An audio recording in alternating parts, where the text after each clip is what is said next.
Mbappe, Thuram, Mbappe!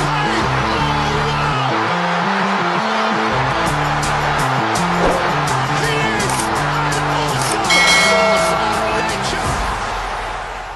ከ1 ቢሊዮን ወደ 5 ሚሊዮን ፓውንድ የወረደው አንሱ ፋቲ ሙሉ ስም አንሱማኔ ፋቲ ቬራ፣ የትውልድ ስፍራ ጊኒ ቢሳው፣ የትውልድ ዘመን 2002፣ እድሜው 22። ይህ የቀጣዩ ሊዮኔል አንድሬስ ሜሲ የሚል ቅጽል ስም የተሰጠው አንሱ ፋቲ አጭር መግለጫ ነው። መልኩ ሲታይ የደስታ ልቡ ሲታይ የመከፋትና የድባቴ ክምችት ከሆኑ ከዓመታት በፊት ሳይሆን ከዛሬ ጥቂት ወራት በፊት በታሪክ ለመጀመሪያ ጊዜ ከ1 ቢሊዮን ፓውንድ በላይ ዋጋ የሚለጠፍበት ተጫዋች ተብሎ ስሙ ተነሳ።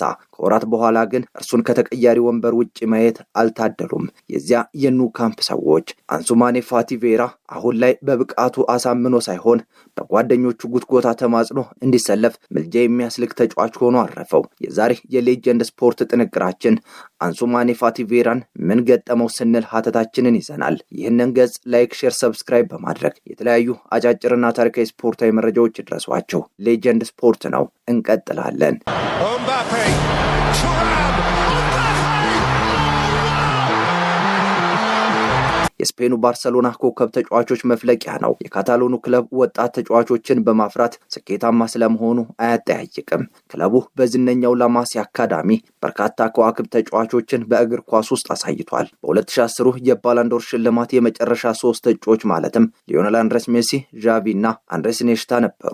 ሶስቱም በላማሲያ አካዳሚ ስላደጉ የአንድ አካዳሚ ፍሬዎች ፍጥጫ ለመጀመሪያ ጊዜ የታየበት እንደነበርም የቴሌግራፍ ዘገባ አስነብቧል። በየዓመቱ እስከ 300 ለሚደርሱ ታዳጊዎች ስልጠና የሚሰጠው ላማሲያ ዓለም ላይ ዝናቸው የናኙ ተጫዋቾችን አፍርቷል። ለባርሰሎና በአውሮፓም ሆነ በስፔን መንግስት መጋቢው ያ ላማሲያ የሚባለው ምድር ነው። በአመት እስከ 5 ሚሊዮን ፓውንድ ወጪ የሚያደርገውና ከ6 ዓመት ጀምሮ የሚቀበለው ላማሲያ 1000 ገደማ የሚሆኑ ታዳጊዎችን ፈትኖ በየዓመቱ 200 አዳዲስ ሰልጣኞችን ይቀበላል። የአያክስ አካዳሚን ስኬት ያስረሳው ላማሲያ ካፈራቸው ዝነኛ ተጫዋቾች መካከል አንዱ ነው። አንሱማኔ ፋቲ ቬራ ከዚያ አካዳሚ ወጥቶ ለቢሊዮን ዶላር ዋጋ ሲታጭ ዛሬ ባልታሰበበት ውሎ ተገኘ።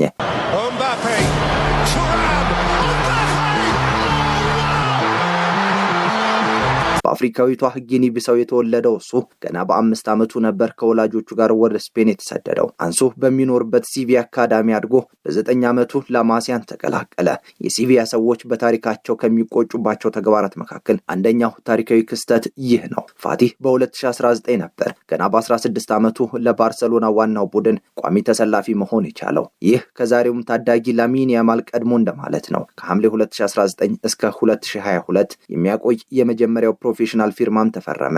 ይህም በባርሰሎና ቤት ትንሹ ሜሲ፣ የነገው ሜሲ፣ አልጋውራሹ ሜሲ በመባል በቅጽል ስም መጠራት ጀመረ። ብዙዎች የሚያወሩለት ጥበበኛ ለመሆንም በቃ።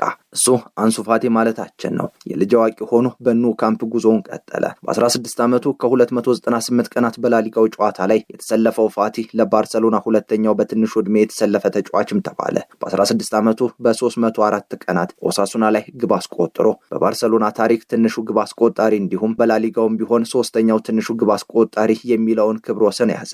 አንሱ ፋቲ ቀጠለ። በ16 ዓመቱ ከ321 ቀናት በአውሮፓ ቻምፒየንስ ሊግ በመሰለፍ የባርሰሎና የምንጊዜም ትንሹ ተጫዋች ሆነ። በ17 ዓመቱ ከ40 ቀናት ኢንተር ሚላን ላይ ግብ አስቆጥሮ በአውሮፓ ቻምፒየንስ ሊግ ታሪክ ትንሹ ግብ አስቆጣሪ ሆኖ ስሙን አሰፈረ። የባርሰሎና የቀድሞ አሰልጣኝ ሮናልድ ኪውመን ስለ እርሱ አውርተው የሚጠግቡት ነገር አይደለም። የኳስ ቀበኛ ብለው ነው የሚጠሩት። የላሊጋው የወሩ ምርጥ ተጫዋች ተብሎም ሽልማቱን ወስዶም ነበር። የዛሬና ያድርገውና Mbappe, Thuram, በብቃቱ የተደሰቱት ባርሳዎች የዝነኛውን ተጫዋች ሊዮኔል አንድሬስ ሜሲን 10 ቁጥር መለያ አንስተው ሰጡት። የምንጊዜም የሊዮኔል ሜሲ ተቀናቃኙ ክርስቲያኖ ሮናልዶ እንኳን ባርሰሎና ካሁን በኋላ የሜሲን መለያ ጡረታ ማውጣት አለበት ሲል አክብሮቱን ገልጾ ነበር። ይህ ግን ለአንሱ ፋቲ ተደፈረ። በፋቲ ብቃት የተደነቁት ካታሎናውያን ቆመው አጨብጭበውለታልም። የት ይሆን የሚደርሰው ብለውም ይጠብቃሉ። መጻኢ ጊዜውንም ተንበየውም ነበር። የሊዮኔል አንድሬስ ሜሲ ምክትል ዙፋን ጠባቂ አልጋ ወራሽ እያሉ ማቆላመጡት። ታዳጊው እንቅስቃሴ የተደነቀው ባርሰሎና የረጅም ዓመት ውል አስፈረመው። የውል ማፍረሻውንም 1 ቢሊዮን ፓውንድ ብሎ ሰቀለ። አንሱ ፋቲ 1 ቢሊዮን ፓውንድ ከተለጠፈበት በኋላ ተደጋጋሚ ጉዳትን አስተናገደ። ለበርካታ ወራት ከሜዳም ይርቅ ጀመር። ባርሰሎና ሮናልድ ኪመንን በዣቪ ሲተካ ጭራሽ አንሱ ፋቲ ተመልካች አጣ። በዚህ ብቻ ሳያበቃ በውሰት ለእንግሊዝ ለእንግሊዙ ብራይተንና ሆቭ አልቢዮን ተሰጠ። በፕሪሚየር ሊጉ የረባ ነገር መስራት ያልቻለው አንሱ ፋቲ ወደ እናት ክለቡ ተመልሶ ተቀያሪ ወንበር ላይ መቀመጥንም ቢሆን መረጠ። ይህ መንከራተትና እንደ ውሃ ቀጅ መመላለስ ቢሰለቸው ሁሌም የበይ ተመልካችነትን መረጠ። 10 ቁጥር መለያን ለብሶ አንሱ ፋቲ የባርሰሎና ተቀያሪ ተጫዋቾች መቀመጫ ላይ ውሎ ማደር ጀመረ። Mbappe, Thuram, ይህ መጥፎ ዕድል ለእርሱ ብቻ ሳይሆን ለክለቡ ለባርሰሎናም ትርጉሙ ብዙ ነው። ለምን ቢባል ብዙ ምክንያቶች ማስቀመጥ ይቻላል። ከዚህ ውስጥ ጥቂቱን ብናነሳ እንኳን ከ3 ዓመታት በፊት 1 ቢሊዮን ፓውንድ የተለጠፈበት አንሱ ፋቲ ዛሬ የታሪክ ባለቤት ብቻ ሆኖ ቀርቷል። ይህ ለ22 ዓመቱ ታዳጊ ከመርዶም በላይ ነው። የ22 ዓመቱን አንሱ ፋቲ ዛሬ በውሰትም የሚወስደው ጠፍቷል። የካታሎኑ ክለብ ከ1 ቢሊዮን ፓውንድ ባለፈ እሱ ዛሬ ከ5 ሚሊዮን ፓውንድ በላይ እንደማይሸጥ አውቆታል። ከትውልድ ሀገሩ ይልቅ ውጤታማዋን ስፔንን የመረጠው አንሱ ፋቲ በ10 ጨዋታዎች 2 ግቦችን ቢያስቆጥርላትም ዛሬ ውለታውን ረስታለች። በአንድ ወቅት የመጨረሻው ዋጋው 1 ቢሊዮን ፓውንድ የተለጠፈበት አንሱ ፋቲ ዛሬ የመጨረሻው ርካሹ ተጫዋች ቢሆንም ተቀያሪ ወንበር ላይ ተቀምጦ የነገ ተስፋውን እየተጠባበቀ ይገኛል። Mbappe, Thuram,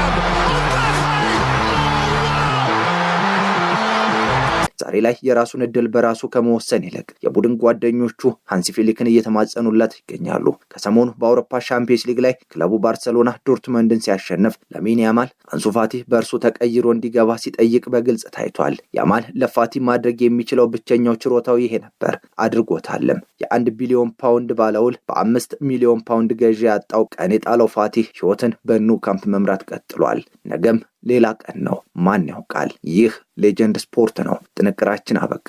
ይህንን ቻናል ላይክ፣ ሼር፣ ሰብስክራይብ በማድረግ እንደዚህ አይነት ወቅታዊና ታሪካዊ አስደናቂ ስፖርታዊ መረጃዎች ይድረሷችሁ። ቸር ቆዩልን። Mbappe, Thuram,